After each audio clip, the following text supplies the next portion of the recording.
Anija imponuese bërthamore USS Abraham Lincoln në Donald Trump ka mbërritur në lindjen e mesme për një përballje të mundshme me Iranin. SBA e riorientoi aeroplan mbajtësen e madhe të mbushur me bombardues dhe raketa si Sparrow, që tani thuhet se ndodhet në distancë goditjeje të Teheranit. USS Abraham Lincoln nuk pas fumi duke mbritur në brigjet e Omanit të hënë në mëngjes, vetëm disa orë pasi përfaqësuesit iranian kërcënuan të godisnin në një jetë amerikane që afrohen rebelët Houthi të Yemenit dhe grupi paramilitar Kataib Hezbollah i Irakut, paralajmëruan se çdo sulm ndaj Iranit do të rezultojë në një përgjigje të fortë të barabartë me një luftë totale në të gjithë rajonin. Aeroplan mbajtësja USS Abraham Lincoln rrethohet nga 3 destroyer të armatosur deri në dhëmb me raketa vdekjeprurse Tomahawk, dhe USS Spruance, USS Frank E. Patterson Jr. dhe USS Michael Murphy. Anija gjigande e transportit e klasit Nimitz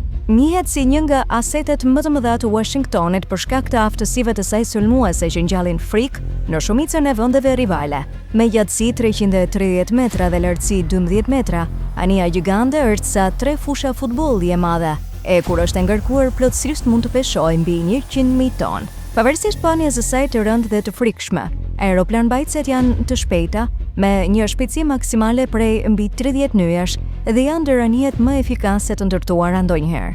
Ajo merr fuqi nga 2 reaktorë bërthamor që e lejojnë të lundrojë deri në 25 vjet pa patur nevojë të ndalet për të furnizuar me karburant.